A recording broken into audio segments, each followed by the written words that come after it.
Welcome बच्चों। तो क्या हाल चाल, स्वागत, अभिनंदन। गुरसा परिवार आप सभी का अभिनंदन करता है, दिल खोलकर स्वागत करता है।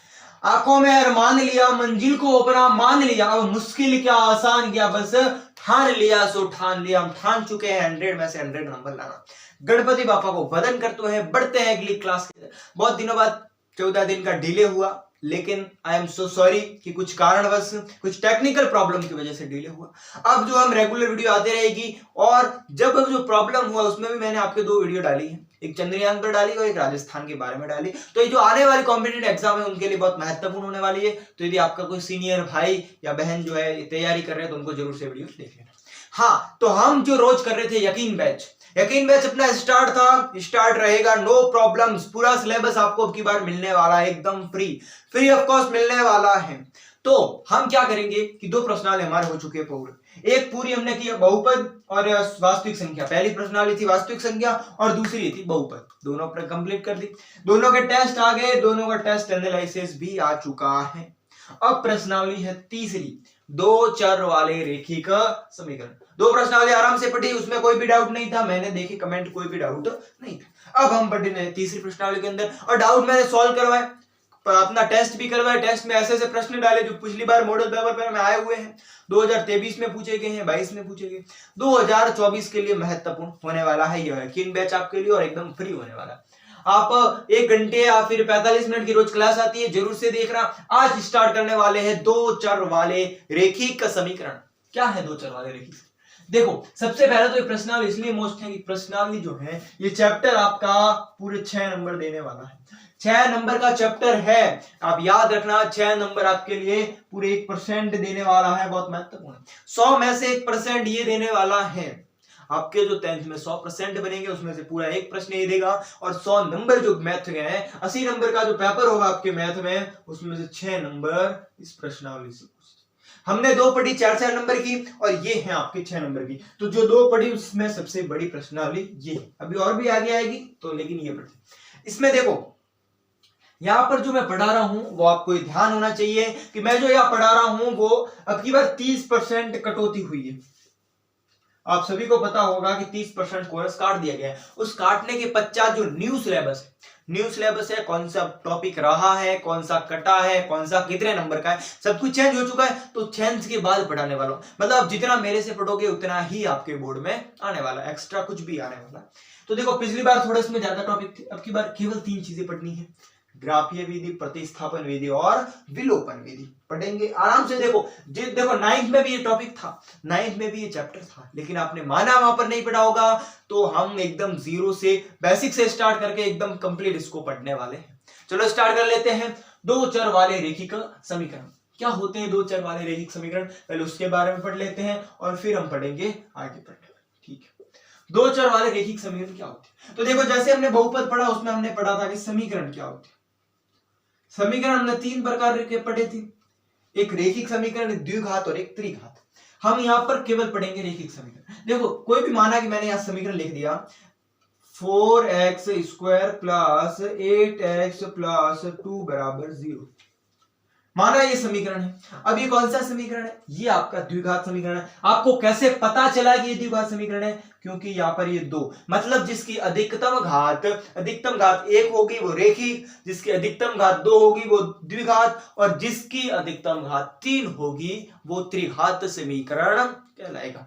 आज हम क्या पढ़ने वाले हैं? आज हम पढ़ने वाले केवल रैखिक समीकरण, या हम कहें तो इस पूरे चैप्टर के अंदर हमको केवल रैखिक समीकरण ही देखना है, जिसकी अधिकतम घात कितनी होनी चाहिए? केवल 1, मतलब कि ये रैखिक समीकरण। रैखिक समीकरण में भी क्या पूछा है? 2 चर वाले रैखिक समीकरण।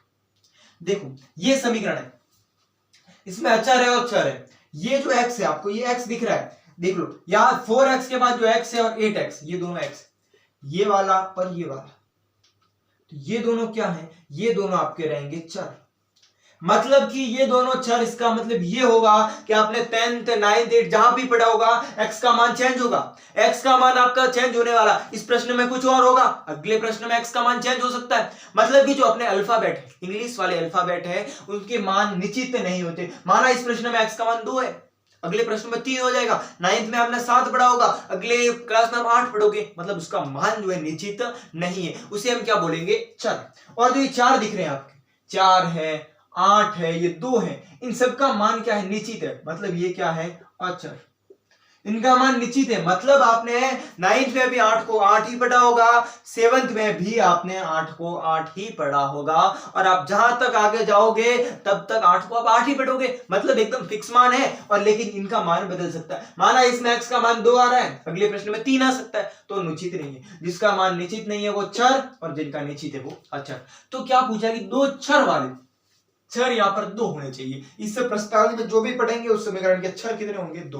तो देखो ये क्या आपके 2 चर वाला रैखिक समीकरण है, तो नहीं है। कैसे, माना कि ये रैखिक समीकरण है लेकिन यहाँ पर चर सेम है, केवल और केवल x है, लेकिन यहाँ पर क्या पूछा गया, 2 चर वाले। तो ये रैखिक समीकरण, हमने 2 चर वाला रैखिक समीकरण यदि हम लिखना चाहे तो वो समीकरण आपका क्या होने वाला है, वो समीकरण होगा 8x प्लस 5y प्लस 2 बराबर 0। ये आपका 2 चर वाला रैखिक समीकरण है। क्यों, 2 चर है x और y, और रैखिक समीकरण है, जी हाँ सर जी, रैखिक समीकरण भी है। तो हमने आपको बेसिक से पढ़ना है। देखो, तो कोई जल्दबाजी हम नहीं करेंगे, बेसिक से पढ़ेंगे, और हमने बेसिक में पढ़ लिया है कि 2 चर वाला रैखिक समीकरण क्या होता है। यदि आपको कहीं मिल जाए कि 2 चर वाला रैखिक समीकरण कौन सा है, क्या आप पहचान लोगे, कमेंट में फटाफट जल्दी से बता दो, क्या आपको पता चल जाएगा कि 2 चर वाला रैखिक समीकरण क्या है। ये 2 चर वाला रैखिक। अब हम पढ़ेंगे पहला टॉपिक मान लो आपको, देखो यार गिन के 3 टॉपिक पढ़ने, ये तो केवल बेसिक है, थोड़ा ये भी बेसिक समझा रहा हूं। टॉपिक तो केवल यहाँ पर आपको 3 टॉपिक पढ़ने हैं, और तीनों टॉपिक के अंदर, इन तीनों टॉपिक के अंदर आपके 6 नंबर फिक्स होने वाले। देखो ग्राफीय विधि मोस्ट आती है आपके 6 नंबर का प्रश्न, इसमें से आपके लॉन्ग प्रश्न बनने वाले, ये ध्यान रखना, इसमें से आपके सेक्शन डी के प्रश्न बनने वाले हैं।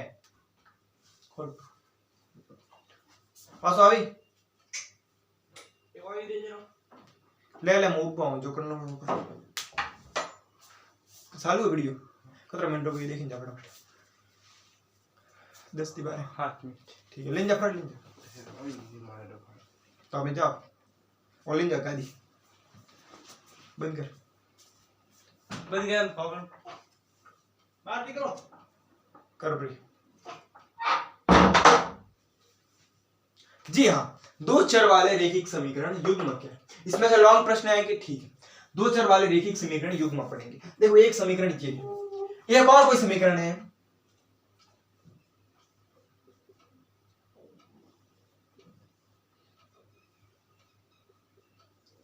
ये 2 आपके समीकरण 8x प्लस 5y प्लस 2 और 4x प्लस 3y माइनस 1 बराबर 0। ये 2 जो समीकरण है, युग्म का मतलब क्या होता है बच्चों, युग्म का मतलब होता है जोड़ा। युग्म का मतलब होगा जोड़ा मतलब जैसे आपके जूतों का जोड़ा, चप्पल होते हैं उनका 2 जोड़ा होता है, एक तो चप्पल होती नहीं है, 2 जोड़ा। जैसे किसी की इयररिंग्स होती है लड़कियों की, उनका जोड़ा, तो जो जोड़ा होने वाला है उनको हम बोलते हैं युग्म। तो यहाँ पर भी क्या होगा, किसका जोड़ा, यहाँ पर तो 2 चर वाले रैखिक समीकरणों का युग्म। मतलब यहाँ पर कितने 2 चर वाले रैखिक समीकरण होने वाले, 2 चर वाले कितने समीकरण होने वाले, 2। मतलब इन दोनों समीकरणों का क्या है, एक जोड़ा है, एक युग्म है।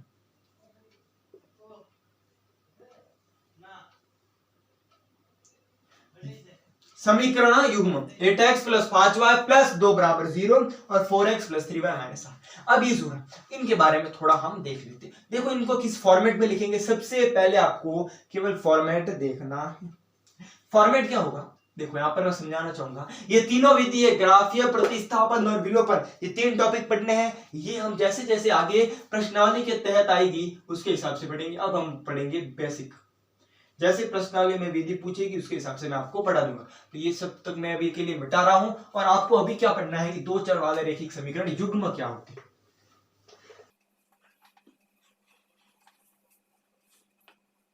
चलो 2 चर वाले रैखिक समीकरण युग्म, उसका क्या फॉर्मेट होगा, तो इसका फॉर्मेट होगा a1x plus b1y plus c1 बराबर 0, और यहां पर होगा a2x plus b2y plus c2 बराबर 0।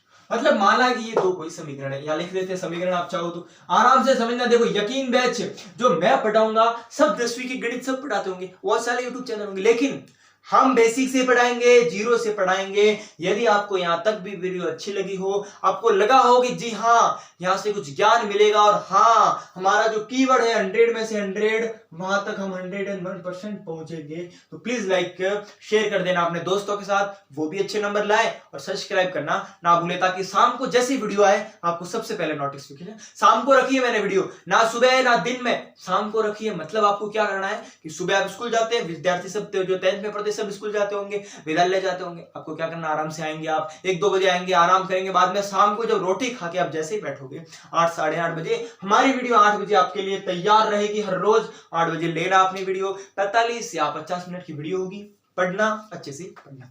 चलो स्टार्ट करते हैं। 8x प्लस 4y माइनस 8 बराबर 0।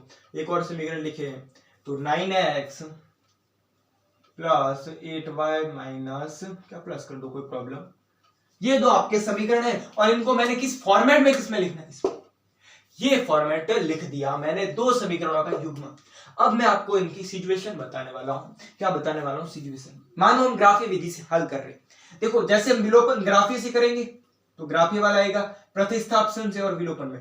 प्रतिस्थापन जो विलोपन विधि होगी उसमें ऐसी सिचुएशन आएगी, जब मैं बताऊंगा तब बताऊंगा, जब वो आएगी कि ये कौन सी रेखा है होने वाली है।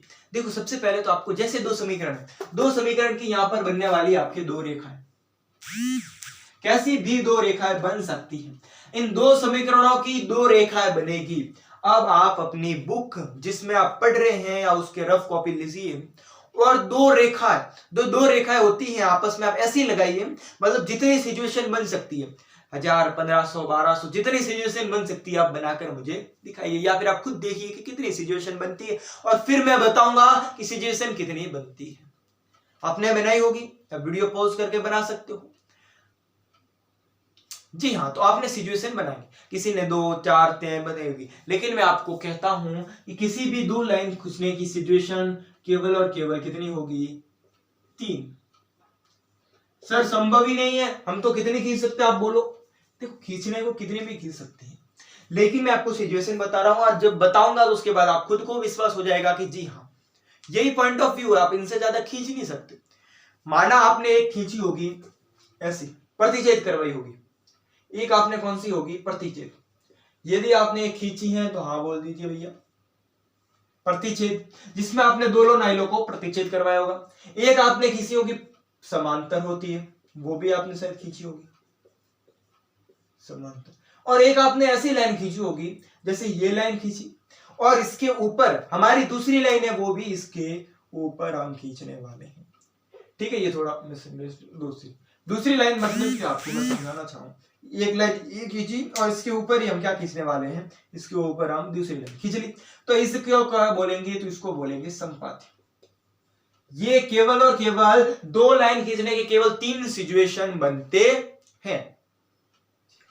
तो कितने सिचुएशन बनते, 3। अब आपने बनाई होगी, अब आपने सिचुएशन ऐसी बनाई होगी, सर ये वाली सिचुएशन, चलो यार थोड़ा सही नहीं, सर ये वाली सिचुएशन कौन सी है, ना तो ये हमको समांतर दिख रही है, ना प्रतिच्छेद कर रही है, ना संपाती है।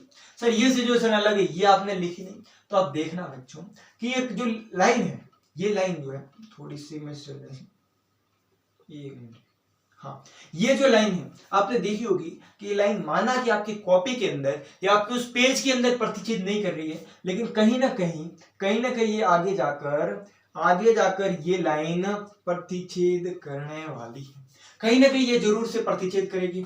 ऐसी लाइन खींच लो आप। अब ये आप बोले सर यहाँ बढ़ाए कभी प्रतिच्छेद नहीं करेगी, लेकिन हाँ यहाँ तो बढ़ाकर देखो आप, माना आपकी उस पेज में प्रतिच्छेद नहीं करेगी, लेकिन आप कितने भी एक बार उस लाइन को खींचोगे तो प्रतिच्छेद करेगी। एक होगी समांतर जो कभी प्रतिच्छेद नहीं करेगी, तो वो हमने सिचुएशन बता दिए, और एक आपकी रेखा होगी, एक रेखा और उसके ऊपर एक और रेखा, मतलब कि आप ये बोलोगे कि जो दो रेखाएं आप खींचोगे उसकी सिचुएशन कितनी बन सकती है, 3 सिचुएशन बन सकती है। तीनों पढ़ेंगे, नो प्रॉब्लम्स, एक एक चीजें बेसिक। देखो यहां मैं क्या वापस बुलाऊंगी, यहां आपको 0 से मिलेगा, टॉपर बनाकर जाने वाला। सबसे पहले आप लिख दो, देखो आराम से लिखेंगे आप, प्रतिच्छेदी रेखा है,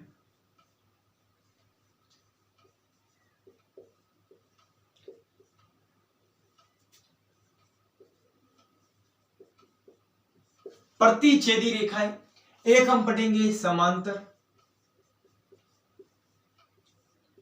और एक हम पढ़ेंगे समपाती। चलो तीनों रेखाएं आप नाम लिख देना, मैं तीनों के नाम बता दी। समांतर प्रतिच्छेदी, समांतर और क्या होने वाली, तीन रेखा बनने वाली है, एक प्रतिच्छेदी, एक समांतर और एक समपाती आपकी होने वाली। अब पहली सिचुएशन देख लेंगे, पहली सिचुएशन क्या है।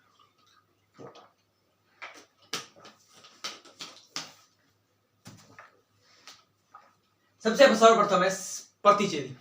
प्रतिच्छेदी रेखा क्या, सिंबल देख लो आप, वे रेखाएं जो एक दूसरे को काटेगी या फिर प्रतिच्छेद करेगी। माना ये दो रेखा खींची और काटेगी। अब इसका माना कि ये समीकरण दिया हुआ है, देखो आप हल करोगे, माना कि आप ग्राफीय विधि से हल करो, विलोपन से या प्रतिस्थापन, किसी भी चीज से आप हल करोगे, इन तीनों विधियों में से किसी से भी आप हल करोगे तो आपको पता चल जाएगी कि ये प्रतिच्छेदी है, ये समांतर है या समबाहु। माना एक समीकरण उसको आपने हल किया, एक समीकरण की रेखा जाने इसकी ये बनी, माना ये ग्राफ खींचा मैंने, दिख रहा है ग्राफ, हाँ ग्राफ खींचा और इसकी रेखा एक ये बनी और इसकी एक बनी, मतलब यहाँ पर प्रतिच्छेद कर रही है। तो आप ये ग्राफ बनाकर आप पता लगा सकते हो कि ये प्रतिच्छेदी है, समांतर या समपाती है। और यदि आप विलोपन विधि से करोगे तब भी आपको पता लग जाएगा कि ये प्रतिच्छेदी है, समांतर या, और प्रतिस्थापन से करोगे तब कि आपको इन तीनों की सिचुएशन पता। लेकिन प्रश्न में यदि ऐसे पूछे कि केवल समीकरण को देखकर बताओ, केवल इस इक्वेशन समीकरण को देखकर बताओ कि इन दोनों समीकरण की लाइनें प्रतिच्छेदी होगी, समांतर होगी या समपाती, सब कुछ मिलेगा, नो प्रॉब्लम्स। प्रतिच्छेदी रेखा, तो इसकी सिचुएशन क्या होगी वो देख लेते हैं। इसकी सिचुएशन ये होगी कि माना देखो ये A1 और A2 मैंने क्यों लिखा है, ये फॉर्मेट इसलिए लिखा है, ये A1 है वो A1 ये होने वाला है, A1 होने वाला है, ये A2 होने वाला है, ये B1 होने वाला है, ये B2 होने वाला है, ये C1 होगा, C2 होने वाला है। अब इसी को देखो आप, इसी को आप देखो, माना कि देखो इसमें क्या सिचुएशन बनेगी, आप लिख देना कि यदि A1 बटा A2 बराबर नहीं है B1 बटा B2 से, यदि A1 बटा A2, यहां का A1 A2 ले दो, A2 कितना है, A1 कितना 8, A2 कितना है, A2 है 9, क्या 5, B2 कितना है 5 और B2 है 8, क्या ये दोनों बराबर है, नहीं ये दोनों बराबर नहीं है। इसका मतलब इन दोनों का जब आप समीकरण बनाओगे, जब आप ग्राफीय विधि से हल करोगे तो ये कहीं ना कहीं ये कहें काटने वाली, क्या करने वाली है, प्रतिच्छेद करने वाली है, काटने वाली। तो आप जिधर भी आपको प्रश्न करवाऊंगा तो और अच्छे से समझ आएगा, लेकिन आपको मैं बता देता हूं कि जहां पर A1 बटा A2 बराबर नहीं होगा B1 बेटा B2, वो आपकी रेखा कौन सी होने वाली है, वो आपकी रेखा है प्रतिच्छेदी होने वाली है।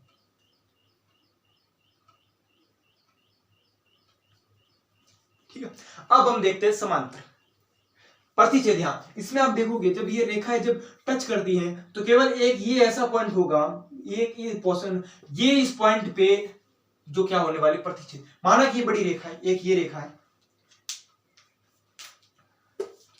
एक रेखा ये और एक ये है। अब ये यहां पर की प्रतिच्छेद कर दी, मैंने सर्दी कर दी। अब क्या ये आप इस रेखा को चाहे मर्जी जितनी आगे बढ़ा लो, यहां से बढ़ा लो, यहां से और यहां से, अब जो है अब प्रतिच्छेद करने के पश्चात ये कभी भी अपन को प्रतिच्छेद, यहां जितनी बढ़ाओगे उतनी दूर चलती जाएगी, ये जितनी बढ़ाओगे उतनी दूर चलती जाएगी। मतलब ये दो रेखा जब एक बार प्रतिच्छेद हो चुकी है, इसके बाद ये प्रतिच्छेद नहीं होने वाली। मतलब इसका जो हल है, इसका जो हल वो कितना होने वाला है, केवल इसका हल एक होने वाला है। मतलब आप लिख सकते हो केवल एक अद्वितीय हल, अद्वितीय हल। अद्वितीय हल के मतलब उसका कोई द्वितीय हल नहीं होने वाला, कोई दूसरा हल नहीं होने वाला, केवल एक हल है जो अपन को मिल जाएगा। अब हम बढ़ते समांतर। समांतर रेखा कौन सी होगी, जो दोनों सिचुएशन में चलेगी, मतलब वो ना तो कभी प्रतिच्छेद करेगी ना कभी दूर होगी। जैसे रेल की पटरियां जितनी जा रही प्रतिच्छेद नहीं करती, एक उदाहरण। अब समांतर की क्या सिचुएशन है, समांतर को हम कैसे देखकर पता चलाएंगे, तो यदि आपके A1 बट्टा A2 बराबर है B1 बट्टा B2, जी सर जी, लेकिन आपके बराबर नहीं है C1 बट्टा C2। यदि A1 बटा B1 तो बराबर है, जैसे कोई मैं आपके लिए समीकरण लिखूं, यदि इसकी जगह मैं यदि आपके लिए दूसरा समीकरण लिखूं, एक मिनट देखना, मैं ऐसा समीकरण लिखने वाला हूं, जैसे कि माना कि या कोई भी समीकरण है x प्लस 4x प्लस 8 बराबर 0, या मैं लिखूंगा 2x प्लस 8x माइनस 10 बराबर 0। अब ये मैंने दो समीकरण लिख दिए, जी सर जी लिख दिया, नो प्रॉब्लम, कोई प्रॉब्लम नहीं। अब देखो, अब a1 बटा a2 रखो, a1 बटा a कितने, देखो यहाँ का कोई गुणांक नहीं है, मतलब 1, तो 1 बटा 2, ठीक है। यहाँ पर देखो सिचुएशन 4, b1 कितना 4 ले लो, और b2 कितना है 8 बटा 8 लिख दो, और ये भी लिख दो, तो 8 बटा माइनस के 10। देखो जो भी आप गुणांक लिखो उसको आप क्या करना, चिन्ह से लिखें। माना ये तीनों गुणांक लिख दिया, a1 a2 लिख दिया, b1 b2 लिख दिया, और c1 c2 भी आपने लिख दिया। अब आपको क्या ये तीनों बराबर है, अब आप बोलो सर तीनों बराबर नहीं, लेकिन यहाँ देख सकते हो ये 1 बटा 2 ही रहने वाला है। इसको देखो, इसमें भाग दोगे 2 का तो ये कितना आ जाएगा, सॉरी 4 का दे दो तो 4 एकम 4, 4 दूनी 8, ये भी 1 बटा 2 होगा। इसमें आप भाग दे दो, किसका जाता है, 2 का जाता है, तो कितनी बार जाता है, 4 बार, और यहाँ पर -5। अब आप देख सकते हो ये दोनों जरूर बराबर है, लेकिन ये बराबर नहीं। अब ये सिचुएशन बनी, मतलब a1 बटा a2 बराबर है, लेकिन c1 और c2 बराबर नहीं है, मतलब ये वाली सिचुएशन बनी। मतलब केवल आप समीकरण को देखकर बताओगे, केवल आप समीकरण को देखकर बता सकते हो कि इससे जो बनने वाली रेखा, इससे जो बनने वाला आपका ग्राफ है वो कैसा होने वाला है, समांतर होने वाला है। यहां तक बातें समझ में आ गई क्या, जी सर याद। अब हम बढ़ते हैं अगली बात, अगली कौन सा है, समपाती। समपाती के लिए कौन सा, इसके हल की बात करें तो इसके हल कैसा होगा, अब ये समांतर है ना, कहीं मिलेगी, आप जितनी चाहे उतनी आगे लेके जाओ, कॉपी भरो, जिंदगी भरो, कुछ भी करो, ये समांतर रेखा कभी मिलेगी नहीं, मतलब इसका कोई हल नहीं होगा। हल कहां होता है, जब मिलती है, कोई हल नहीं, कोई हल नहीं। अब हम देख लेते हैं समपाती, देख लेते हैं, नो प्रॉब्लम्स। संपाती की क्या सिचुएशन होगी, संपाती की सिचुएशन होगी a1 बटा a2 बराबर है b1 बटा b2 और बराबर c1 बटा c2, मतलब तीनों बराबर है, a1 a2 b1 b2 और c1 c2। माना इस 10 की जगह मैं रख देता 16, ठीक है, ये मैंने समीकरण थोड़ा चेंज कर दिया, इसके लायक कर दिया। अब इसका a1 बटा a2 लिखो, a1 बटा a कितना कितना 1 बटा 2 है, जी सर जी है। इसका लिखो तो 4 बटा 8, 4 बटा 8 कितना हो जाएगा, 1 बटा 2 हो जाएगा। और इसका देखे तो 8 बटा 16, ये भी 1 बटा 2 हो जाएगा, माइनस तो माइनस दोनों में है तो प्लस हो जाएगा। तो आप देख लो कि ये तीनों बराबर हैं, मतलब a1 बटा a2 बराबर है b1 बटा b2 और बराबर है c1 बटा c2, मतलब तीनों बराबर है। इसका मतलब ये कौन सा होगा, संपाती होगा। अब इसका हल देख ले तो देखो इसकी कैसी लाइन बनेगी, जैसे एक ये लाइन है और दूसरी लाइन जो है, दूसरी लाइन यदि मैं दूसरे कलर से बनाना चाहूं तो दूसरी लाइन भी इसी के ऊपर आने वाली, ऐसी इसके ऊपर, मतलब दूसरी लाइन भी है इसके ऊपर आने वाली। एक बार वापस थोड़ा देखो, मैं सही से बना दूं, ये पहली रेखा आ गई, और जैसे दूसरे समीकरण की मैं दूसरी रेखा बनाऊंगा तो वो भी कहीं ना कहीं इसका। अब देखो ये दोनों रेखा एक दूसरे के ऊपर है, जी सर जी, मतलब कि दोनों रेखा एक दूसरे के ऊपर है, इसके हल कितने होंगे। अब देखो हल कौन से होते हैं, जब प्रतिच्छेद करती है, जब पॉइंट दोनों में जो रेखा मिलती है उसको हम हल मानते हैं। तो ये प्रतिच्छेद तो हर जगह कर रही है, यहां मानोगे तो भी आपका हल है, इधर से देख लो तो देखो यहाँ हल है, यहाँ हल है, यहाँ जितने अच्छा जितनी बड़ी रेखा है कितने में हल हो सकते हैं। अब इसमें क्या होगा, इसमें जो होंगे अनेक हल, अनेक हल। 3 सिचुएशन थी रेखाओं की, तीनों सिचुएशन आपके सामने मैंने एक्सप्लेन कर दी। पहली अद्वितीय हल होगा प्रतिच्छेदी, समांतर, संपाती। क्या आपको यहां तक बातें समझ में आ गई, यहां तक यदि बातें आपको एकदम परफेक्टली समझ में आ चुकी हैं, हम करेंगे प्रश्न। एक बार वापस समझ लो, 3 सिचुएशन बनेगी, प्रतिच्छेदी, समांतर, संपाती। जैसे जैसे आप प्रश्न करोगे और अच्छे से समझ में आएगा, लेकिन प्रतिच्छेदी, समांतर और संपाती। अद्वितीय हल, कोई हल नहीं, अनेक हल, तीनों आगे देखो, तीनों आपको। अब आप डायरेक्ट यदि आपके सामने कैसा भी समीकरण है, कैसे भी दो समीकरण युग्म दिया हुआ है और आपसे डायरेक्ट पूछा जाए कि इसको देखकर बताओ, इस समीकरण को देख को बताओ कि हल करने पर ये क्या बनने वाला है, प्रतिच्छेदी रेखा बनने वाली है, समांतर बनने वाली या फिर संपाती बनने वाली, क्या आप बता दोगे। आप ये देखकर बताओ कि इसके कितने हल होने वाले हैं, तो आपको पूछे इसके कितने हल है, तो अद्वितीय हल है, कोई हल नहीं है, अनेक हल है, वो भी क्या आप समीकरण देखकर बता पाओगे। तो कमेंट में जरूर से हाँ करें, एक लाइक तो जरूर भेज देना। इतनी बच्चे से पढ़ा रहा हूं, आराम से, देखो जीरो से पढ़ाऊंगा, आराम से पढ़ाऊंगा, ऐसा पढ़ाऊंगा कि आपका सिलेबस पूरा होगा, रिवीजन भी होने वाला है, तो उसमें टाइम की कोई परवाह नहीं है, मुझे पता है कितना पढ़ाना और आपको अच्छे से पढ़ाना। क्लास ज्यादा बड़ी नहीं है कि 1.5-2 घंटे की नहीं है, 45 से 50, ज्यादा से ज्यादा 45 से 50। कहीं यदि ऐसा टॉपिक है जो कल नहीं पढ़ा सकते, एक ही क्लास में पढ़ानी, तो 1 घंटा, 1 घंटा से बड़ी मैं क्लास आपके लिए नहीं लाने वाला, तो कोई प्रॉब्लम लेने वाली बात तो है ही नहीं। प्रतिच्छेदी समांतर और संपाती, अद्वितीय, कोई हल नहीं और अनेक हल, यहां तक बातें समझ। अब हम ग्राफीय विधि भी पढ़ेंगे, प्रतिस्थापन भी पढ़ेंगे और विलोपन, यहां तक बातें समझ में आई, ये आप उतार दो फटाफट। और इसके बाद हम करेंगे आपका अगला प्रश्न। अगला प्रश्न कौन सा होने वाला है? 3.1। जी हाँ बच्चों, तो 3.1 का सवाल करने के लिए हम मौजूद है। बेसिक समझ लिया, प्रतिस्थापन क्या होता है, विलोपन वो में, ग्राफीय, तीनों विधि तो हम आगे पढ़ने वाले। हमने 3 चीजें पढ़ी, प्रतिच्छेदी, समांतर और संपाती, 3 चीजें हो गई कंप्लीट।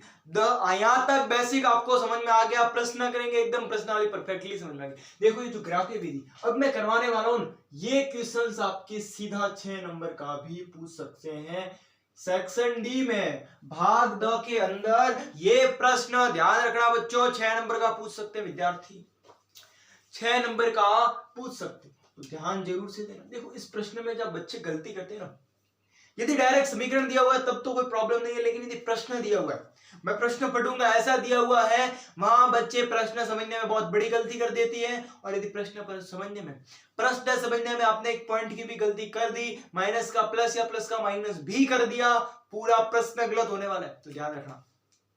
चलो देख लेते हैं प्रश्न क्या है कि निम्न में रैखिक समीकरण का युग्म बनाइए। देखो पहले यदि कोई प्रश्न है तो डायरेक्ट युग्म दिया होगा, युग्म की भाई पहला समीकरण ये, दूसरा समीकरण ये, यहां पर आपको युग्म भी बनाने हैं और उसके पश्चात ग्राफीय विधि से हल करना है। कौन सी विधि से? ग्राफ। यदि पर्सनली आपको विधि का नाम दिया हुआ है तो विधि से हल करना, उस विधि से, और यदि ऐसा कोई विधि का नाम नहीं दिया हुआ है तो आप अपने विधि से कर सकते हो, नो प्रॉब्लम्स।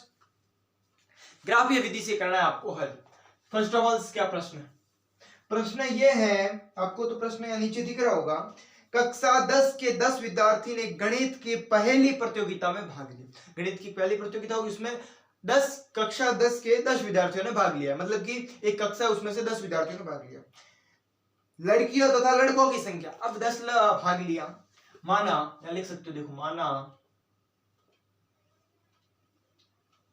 लड़कियां बराबर x और लड़के बराबर y, इतना आप मान सकते हो, x और y। अब यहाँ क्या पूछा कि पूरी 10वीं क्लास में केवल कितने बच्चे हैं? विद्यार्थी 10, मतलब कि लड़के और लड़कियां, देखना आप कि विद्यार्थी लड़के और लड़कियां दोनों मिलाकर, बॉयज एंड गर्ल्स से दोनों मिलाकर कितने हैं? 10। मतलब आपके पास एक समीकरण आ गया। एक समीकरण आपसे क्या पूछा है, आपको बताया ये कि यदि लड़कियों की संख्या, देखो ये सिचुएशन सबसे हार्ड बनती है आपकी, यदि लड़कियों की संख्या लड़कों की संख्या से 4 अधिक है। संख्या किसकी अधिक है? तो लड़कियों की, और कितनी अधिक है? 4। मतलब आप ये करें कि लड़कियां में से यदि लड़के घटा दें तो कितने आ जाएंगे? 4। अब आप देख लेते हैं कि लड़कियों, जितने लड़की है उसमें से यदि लड़के घटाए तो 4 का अंतर है, और ज्यादा कौन है? लड़कियां, तो हमने लड़कियां में से। अब आपके पास कुछ समझने, कुछ बोलने, किसी की कोई आवश्यकता नहीं, आपके पास एक चीज आ चुकी है। क्या है बच्चों? कि आपके पास दोनों समीकरण आ चुके हैं, और इससे अगला तो अपन को कुछ चाहिए। अब आपको लड़के लड़कियों का मान ज्ञात करना, कर देंगे, लेकिन ग्राफीय विधि से, नो प्रॉब्लम। सर्वप्रथम आपको मैं यहां पर ग्राफीय विधि पढ़ा रहा हूं।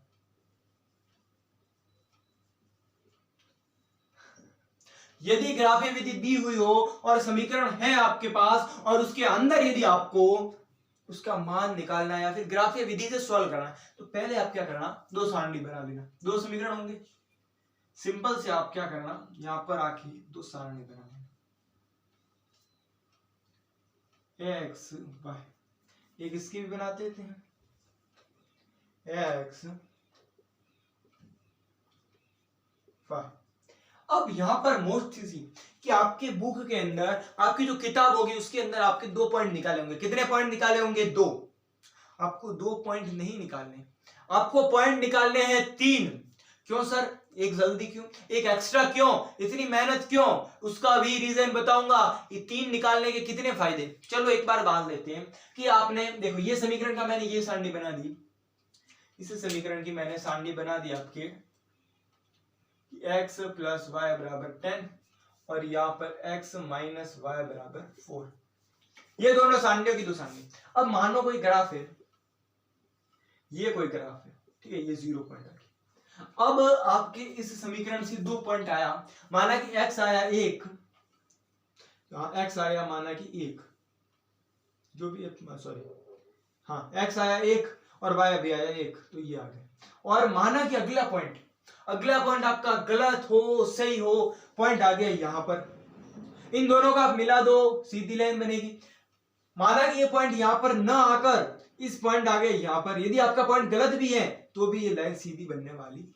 इससे आपको ये अंदाजा नहीं लग पाएगा कि हमारा ग्राफ सही है या फिर ग्राफ गलत है। इस ग्राफ के अंदर दो बिंदु किसी भी कोने में आप रख दो, चाहे यहां से यहां लाइन सीधी बनेगी, यहां से यहां लाइन सीधी बनेगी, यहां से यहां लाइन सीधी बनने वाली है। मतलब आप किसी भी दो बिंदु मिलाने पर लाइन एकदम सीधी बनेगी, चाहे वो दो बिंदु आपके गलत है, चाहे वो दो बिंदु आपके एकदम सही है।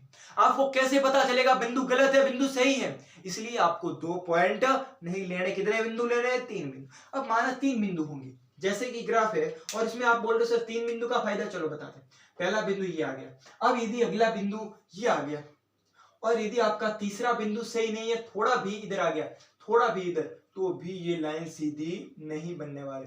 तो ये लाइन इधर जा रही है, इधर जा रही है, मतलब आपका तीसरा बिंदु इसके अंदर नहीं आ रहा है। थोड़ा भी गलत है आपका एक भी बिंदु, माना कि ये दोनों सीधे और इसके बीच में आने वाला बिंदु थोड़ा भी दूर है, तो ये लाइन सीधी नहीं बनने वाली। इसका मतलब आपका ये होगा ये ग्राफ गलत है। आपको पहले से पता चल जाएगा तो आप उसमें सही कर सकते हो। आपको 3 बिंदु लेने हैं, जैसे मैंने 1 2 और 3 बिंदु ले लिए और ये ग्राफ एकदम सही बन गया। तो इससे आपको अंदाजा मिल जाएगा कि हमारा प्रश्न ग्राफ एकदम सही है। तो आपको क्या करना है? फर्स्ट ऑफ ऑल 3 बिंदु लेने हैं। समझ में आ गई बात है? जी हाँ। तो हम करेंगे 3 बॉक्स। अब आपको बिंदु कैसे निकालने वो भी तो बात करनी ना। आप कहोगे 3 बिंदु लेने, लेकिन निकालने कैसे? चलो वो बात करते हैं। सर्वप्रथम आपको क्या करना है, ये जो है पॉइंट, जैसे कि सॉल्व करेंगे तो x प्लस वाई बराबर 10। अब आपको क्या करना है, इधर या तो x रखो या फिर y, जो आपकी मर्जी हो वो इधर रख सकते हो, या आप रखो x या फिर y, एक को आपको इधर भेजना पड़ेगा। यहां पर केवल एक ही चर रख सकते हो। माना मैंने रखा यहां पर x, y को भेज दिया उधर, तो 10 माइनस y। समझ में आ गया इतनी बात है? 10 माइनस y हो जाएगा। जी हाँ सर जी, 10 माइनस y हो जाएगा। उसके पश्चात अब आपको क्या करना, बस इस समीकरण को आपको ध्यान रखना। अब आपको यह जो है, जो मतलब इस फॉर्मेट के दिया हुआ है, मतलब राइट हैंड साइड दिया हुआ है, उसका आपको मान रखना है और इसका मान आपको मिल जाएगा। y का मान रख दो। माना कि y का मान रखा 1, y का मान 1 रखेंगे तो रखो x बराबर 10 माइनस 1, x बराबर कितना आ गया? 9। मतलब कि यदि y का मान आपने 1 रखा तो x का मान आ गया 9। अब रखो आप, ये मिटा देता हूं, चलो आप लिख देना, नो प्रॉब्लम। हाँ, अब अगला, अब हम y का मान यहां क्या रखा था? y का मान रखा था 1, अब हम y का मान रखेंगे 2 रख देते, नो प्रॉब्लम। तो x बराबर 10 माइनस 2, तो x बराबर आ जाएगा 8। मतलब यदि हम y का मान 2 रखते हैं तो इसका मान कितना आ जाता है? 8। एक और रख देते, 3 बिंदु निकालने हैं, तो y बराबर रख दिया 3। मतलब कि आपका क्या हो जाएगा? x बराबर 10 माइनस 3, तो x बराबर आ जाएगा 7। मतलब यदि y का मान आपने 3 रखा है तो x का मान 7। तीनों बिंदु भर चुके हैं, बस ये चीज वाली आपको करनी है। अब इस बिंदु पे आ जाते हैं, इस समीकरण पे आ जाते हैं। चलो क्या समीकरण है, मैंने क्या बोला था आपको? समीकरण तो लिख देते। अब आपको या तो x को उधर रखो या फिर y। देखो यार माइनस का y आप रख सकते हो, नो प्रॉब्लम्स, लेकिन अब माइनस का रखोगे तो थोड़ा चिन्ह में प्रॉब्लम, तो उधर भेज दो आप y को, तो आपका प्लस हो जाएगा। तो यह क्या हो जाएगा? x बराबर 4 प्लस y। हो गया सर जी? हाँ जी हो गया। अब आपको क्या करना है? y का मान रखना है, x का मान आपको मिल जाएगा। y का मान रख दो 1, जितना हो सके छोटा रखो, अच्छा रखो। आप 10 भी रखते हो तो कोई प्रॉब्लम नहीं है, लेकिन इतना ग्राफ में आएगा कहां? माइनस में भी रख सकते हो, कोई प्रॉब्लम नहीं। देखो जितना हो सके प्लस में रखो, लेकिन प्लस में यदि बहुत ज्यादा जा रहा है तो आपको माइनस में आना भी जरूरी है, लेकिन आप प्लस में रख देते कोई ज्यादा नहीं आएगा। x यहां पर क्या रखा कि y का मान 1 रखने पर, तो क्या आ जाएगा? x बराबर 4 प्लस 1, तो x बराबर कितना हो जाएगा? 5। x का सॉरी y का मान 1 रखने पर x का मान आपको मिल रहा है 5। समझ में तो आ रहा है ना मैं एक कैसे लिख रहा हूं, एक केवल और केवल मैं y का मान लिख रहा हूं, यहां पर भी मैं केवल y का मान रख रहा हूं। अब अपन y का मान 2 रख देते हैं। अब y का मान 2 किस इस समीकरण में रखना है, मैंने क्या बोला, ये समीकरण जो आपने एडजस्ट कर दिया, केवल इस समीकरण को आपको ध्यान रखना है। तो x तो है 4 है, उसको कोई नहीं छेड़ना आपको। y की जगह अब कितने रखना है, अब रखना है 2। तो x बराबर 4 और 2 कितने हो जाएंगे 6 हो गए। यदि y का मान 2 रखते हैं तो x का मान कितना आ जाता है 6। एक और कर देते हैं, y का मान 3 रखने पर, कितना रखने पर 3, तो x बराबर 4 प्लस 3, तो x बराबर हो जाएगा 7। तीनों तीन मान मिल चुके। y बराबर, यदि आपने y बराबर 3 रखा है तो आपके लिए x बराबर 7 है। देखो इसके भी तीनों मान आ चुके हैं और इसके भी तीनों मान आ चुके। सॉल्व केवल इतना करना। अब मैं आपको ग्राफ बनाकर या थोड़ा ग्राफ एडजस्ट कर देते हैं, फिर आपको मिलता हूं ग्राफ कैसे करना है। जी हाँ, ग्राफ है तैयार, अब हम करेंगे ग्राफ। देखो हमारे पास दोनों समीकरण के मान है। अब आपको ग्राफ करने का नियम बताते हैं। सर्वप्रथम जैसे आपको ग्राफ पेज मिले, माना कि यह बोर्ड हो रही है, माना कि 2024 की बोर्ड हो रही है, जैसे आपको ग्राफ पेपर मिला, आप एक देखो जितनी बार भी आप घर पे ग्राफ प्रैक्टिस करोगे ना, सबसे पहले देखो आप क्या करते हो, मैं आपको एक चीज बताता हूं कि जो ग्राफ का जो पैमाना होता है ना, वो 1 नंबर देता है। ध्यान रखना, ग्राफ का पैमाना आपको 1 नंबर देता है। आप क्या करते हो कि घर पे जब बनाते हो, प्रैक्टिस करते हो, तब ग्राफ का पैमाना नहीं लिखते। बहुत जैसे विद्यार्थी मैंने देखे जो ग्राफ का पैमाना नहीं लिखते। क्यों नहीं लिखते कि सर हम परीक्षा में लिख देंगे, या लिख रहे हैं क्यों। जितनी बार भी आप प्रैक्टिस करो, जितनी बार भी ग्राफ का नाम आए, सबसे पहले आपको एक चीज याद आनी चाहिए, पैमाना। एक्स अक्ष पर एक बॉक्स लेना है, 1 सेंटीमीटर एक बॉक्स, जो भी हो 1 सेंटीमीटर हो या फिर 1 बराबर 1 बॉक्स, और y एक्स बराबर भी 1 बराबर 1 बॉक्स, मतलब 1 में, मतलब कि 1 2 1 का फर्क है। यदि 2 का फर्क है तो आप 2 लिख सकते हो, नो प्रॉब्लम। हमारे 1 का फर्क, पैमाना लिखना सबसे आवश्यक है। यदि आप पैमाना नहीं लिखोगे, आपको 1 नंबर पहले से काट देंगे। और जब आपने पैमाना नहीं लिखा होगा, बोर्ड कॉपी चेकर होगा, जो कॉपी चेक करेगा, सब जो भी आपका टीचर जो कॉपी चेक करने वाले होंगे, एग्जामिनर, वो आपका जैसे कॉपी चेक करेंगे, आपको सबसे पहले देखेंगे आपका पैमाना नहीं है, मतलब आपको थोड़ा सा उसके माइंड में होगा कि इसने पैमाना ही नहीं लिखा, तो ग्राफ हो सकता है गलत हो, कुछ भी हो सकता है।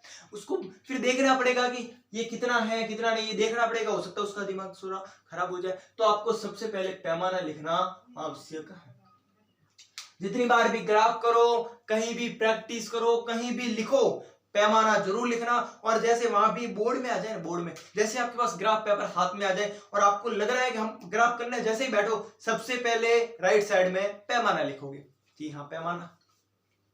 उसके बाद ग्राफ आप बना लोगे, पहले ग्राफ बनाओगे, उसके बाद पैमाना लिखोगे, उसके हिसाब से आपको पता चल जाएगा हमको कितने का डिफरेंस रखना है। अब हम करते हैं पहला समीकरण। पहला समीकरण आपको दिख रहा है, पहला समीकरण का पहला पॉइंट ले लो, ये वाला। क्या है भैया पॉइंट? पॉइंट ये है कि x और y, x कितना है 9, ये देख लो x कितना है 9, तो आप x अक्ष तो ये है, ये आपका x अक्ष है, ये आपका y अक्ष है, ये माइनस y है या फिर y डैश कर दो, y डैश है, और ये आपका x डैश है, ये आपका x अक्ष है, ध्यान रखना, ठीक है। ये आपके पॉइंट आ गए, ग्राफ एकदम परफेक्ट हो गया। अब आपको क्या करना है, 9, x का कितना है आप देख लो, ये x का है 9, तो इस x अक्ष पे 9 कहां है, ये वाला, यहां भी नहीं, यहां पॉइंट नहीं बनाना है। अब y का 1, मतलब इस y की लाइन में कितना ऊपर जाना है, 1 ऊपर जाना, मतलब कहां तक आप मान सकते हो, देखो एकदम परफेक्ट बताऊंगा आपको, नो प्रॉब्लम्स। यहां पर ऑलमोस्ट, यहां पर, मतलब क्या मेरा बोर्ड है तो थोड़ा बहुत पॉइंट हो सकते, ये पॉइंट, इस पॉइंट की आप क्या करना, मैं जो चीज बता रहा हूं, ये पॉइंट आ गया ना, उसके ऊपर एक थोड़ा सा ऐसा लाइन कर देना। इसका फायदा भी बताऊंगा, थोड़ा फायदा, टाइम लो।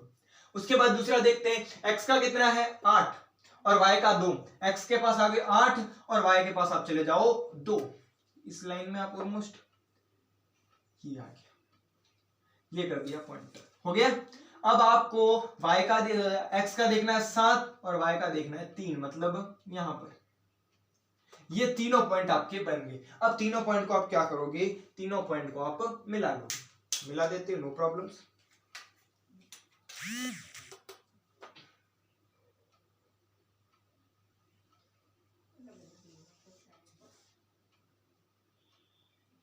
ये तीनों पॉइंट हमने मिला। अब आप देखो, यदि आपने 3 पॉइंट खींचे, इसका मतलब आपको पता होगा कि तीनों पॉइंट एक ही सीध में मिल रहे हैं, मतलब हमने ये समीकरण एकदम सही निकाला है और यहां तक ग्राफ एकदम राइट है। किसका समीकरण है? पहले का। तो इसके ऊपर आप जैसे लिखना चाहो, ऐसे लिखना चाहो तो ऐसे भी आप x + y = 10 पूरा समीकरण लिख देना ताकि उस एग्जामिनर को पता चले। अब मैं बिंदु की बात कर रहा था, ये बिंदु इसलिए मैंने कहा है, देखो जैसे ये लाइन आएगी ना, जैसे लाइन आएगी आपके बिंदु मिट जाएंगे, बिंदु इस लाइन के नीचे आ जाएंगे, तो इसके हिसाब से आपके लिए गोला होगा, तो सर उस जो एग्जामिनर हो उसको अट्रैक्टिव होगा। कॉपी इतनी अच्छी लिखने के बाद एग्जामिनर पहले से अट्रैक्टिव हो जाए, अट्रैक्टिव होगा तो आपको जो है अच्छे नंबर भी देगा और इसको पता चलेगा कि पॉइंट कौन कौन से, वरना ये खोजता देखकर आपने ये किया। अब आप देख लो, आपके ऊपर लाइन आई है, बिंदु के ऊपर तो लाइन आ चुकी, लेकिन जैसे आपने घेरा किया, इससे आप कितने भी दूर हो आपको पता चल जाएगा कि तीनों बिंदु है, तीनों एक सीध में है। समीकरण 1 हो गया। समीकरण संख्या देखते हैं 2 देख लेते हैं, नो प्रॉब्लम। y का 1 रखने, सॉरी x का 5 रखने पर, x का 5 और y का हो जाएगा 1, मतलब ऑलमोस्ट इधर आ जाएगा। हाँ ये नो प्रॉब्लम्स। 1 मिनट, हाँ 1 मिनट, थोड़ा डिफरेंस कलर से करेंगे ना तो आपका क्या होगा कि थोड़ा समझने में आसानी रहेगी। क्या था? x का 5 ये रहा और y का 1, मतलब थोड़ा सा ऊपर जाना है, मतलब ऑलमोस्ट यहां हो गया, नो प्रॉब्लम्स। अब x का 6, इसके आगे जाके 2 लेना है, x का 6 y का लेना है 2, मतलब यहां ये यही है ना, चलो ये हो गया। और x का 7 ये रहा और y का जाना है 3, तो 1 2 और 3, मतलब यही बिंदु, इसका भी आपका यही बिंदु है। अब इन तीनों को मिला दो, ट्राई कर रहा हूं बहुत अच्छे से करने की।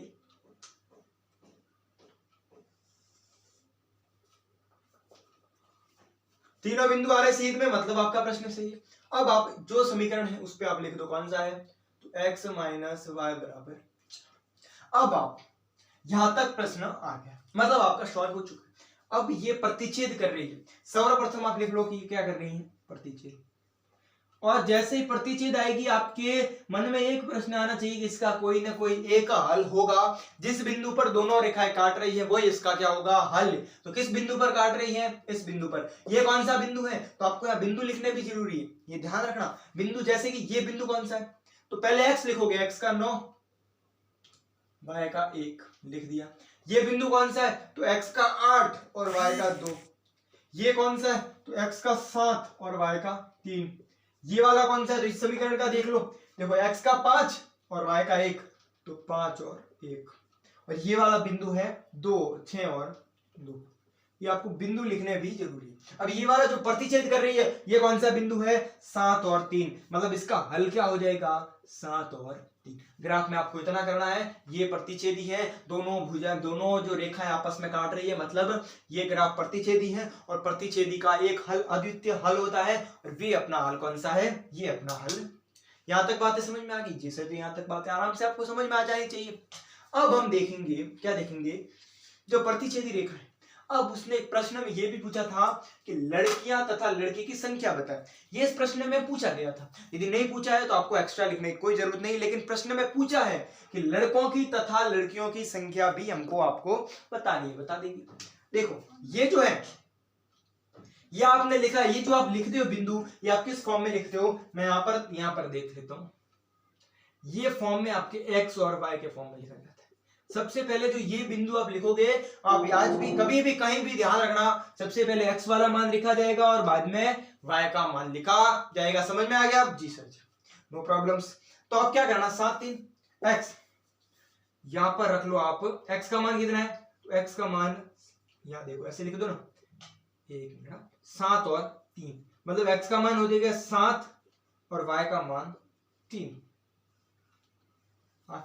अब आप देखो x कौन थे, x थी लड़कियां, मतलब लड़कियों का मान कितना है, लड़कियों की संख्या है 7, या मैं लिख रहा हूं गर्ल्स हैं आपकी 7 और बॉयज कितने होने वाले हैं 3। अब आपको यदि लग रहा है ये सही है, देखो यहाँ आपके बिंदु सीधे आएंगे, मतलब आपको लगेगा सही, प्रतिच्छेदी सही। यदि अभी भी आपको विश्वास नहीं है कि हमारा ग्राफ सही है, तो एक्स और वाई आप किसी भी समीकरण में रख दो, किसी भी समीकरण में रख दो, आपका आंसर सही आएगा। जैसे यहाँ रख देते हैं, एक्स का मान कितना 7, वाई का मान है 3, 7 और 3 जोड़े के आ जाएंगे 10, जी सर जी आ जाएगा। यहाँ रख लो, एक्स का मान 7, वाई का मान 3, 7 में से 3 चले जाएंगे, आ जाएगा 4। यहां तक बातें समझ में आ गई। देख लो पूरा ग्राफ, कर लो आराम से सॉल्व, पूरा लिख दो। देखो डिटेल वाइज बताया, एकदम एक एक प्रश्न करवाया। लड़कियां माना इतना, माना ये। दोनों समीकरण कैसे बनाने वो भी मैंने समझा लिए। समीकरण के आपको 2 लेकर 3 बिंदु लेने हैं, तीनों बिंदु भी आपने ले लिए। उसके बाद आपको क्या करना है, एक्स तीनों बिंदु, आपको अच्छा ग्राफ मिल जाएगा। ग्राफ मिलना है, ग्राफ में बिंदु भरना है। बिंदु भरने की पहली खासियत, आप 3 बिंदु भरोगे। दूसरी बात कि सबसे पहली ग्राफ बनने की खासियत पैमाना लिखना। पैमाना सबसे पहले आपको लिखना अति आवश्यक है, जरूरी। पैमाने का 1 नंबर मिलता है। उसके बाद आपको दोनों समीकरण बनाने, और समीकरण के ऊपर उसकी जो जिस समीकरण की रेखा है वो लिखना भी बहुत जरूरी है, ताकि उसको एग्जामिनर को अट्रैक्टिव होगी इस समीकरण की ये रेखा, उसको कुछ खोजना नहीं पड़े। इस कॉपी में, इस जो कॉपी, जो नोटबुक, मतलब जो आप लिखोगे उस एग्जामिनर में, मतलब एग्जाम के बोर्ड देने, आप इतना अच्छे से लिखो कि जो एग्जामिनर एकदम देखे ना, सबसे पहले उसको समझ में आ जाए कहना क्या चाहता है ये, या फिर क्या बताया गया प्रश्न में, क्या सॉल्व किया। मैथ हो चाहे कोई भी सब्जेक्ट हो, अब बहुत ज्यादा लिखने की जरूरत नहीं है। कोई तो क्या होते हैं बहुत ज्यादा फीस भरते हैं, वो भी आपको जरूरत नहीं है। आपको तो सिंपल क्या करना है, जल्दी से लिखना है, आराम से लिखना है, अच्छी राइटिंग में लिखना है, और ऐसा लिखना है कि बच्चा समझ में आए। अब मैंने यही ग्राफ, थोड़ी लाइट वाला प्रॉब्लम हो गया तो नो प्रॉब्लम सर, यदि यही ग्राफ मैंने ऐसे बनाया होता, ना ये बिंदु किए होते, ना मैंने ये बिंदु लिखे होते, ना मैंने समीकरण लिखा होता, तो एग्जामिनर एक बार के लिए सोचता ये किसका होगा, ये किसका होगा। उसके बाद उसका दिमाग थोड़ा खराब होता है, क्योंकि कॉपियां 1-2 नहीं होती, बहुत ज्यादा 1000-1500 कॉपियां चेक करनी होती है, तो इससे आपके नंबर कम हो सकते हैं। लेकिन आपको एकदम अच्छे से जैसे मैं करवा रहा हूं, बस स्टेप बाय स्टेप आप ऐसे कर देना, पूरे नंबर आपके 6 नंबर का आ सकता है। ध्यान रखना, ये प्रश्न जो मैंने इस बोर्ड पे करवाया ना, ये बोर्ड जो है ना, ये स्क्रीनशॉट ले सकते हो आप, ये आपको 6 नंबर देने वाला है। हो सकता है ये एसडीटी आ जाए, नो प्रॉब्लम आ सकता है। तो हम कर देंगे ग्राफी विधि पढ़ी 3.1 का पहला, आज क्या पढ़ा, 3, 2, 44 रेखिक समीकरण, बेसिक पूरा जाना। उसके बाद हमने ये देखा, हम कल करेंगे 3.1 का दूसरा प्रश्न, और 3.1 के कल जो है ऑलमोस्ट मैं कंप्लीट करवा दूंगा। 40 मिनट की आज क्लास हो चुकी है, तो ज्यादा नहीं पढ़ाएंगे, कम पढ़ाएंगे, लेकिन अच्छे से आप तैयार रहना। कल शाम को 8 बजे अब रेगुलर क्लास आएगी। अब की बार एक भी छुट्टी आपके नहीं आने वाली है। मिलते हैं कल की वीडियो में, तब तक के लिए बाय बाय, जय भारत, जय Hind. Like share and subscribe, धन्यवाद।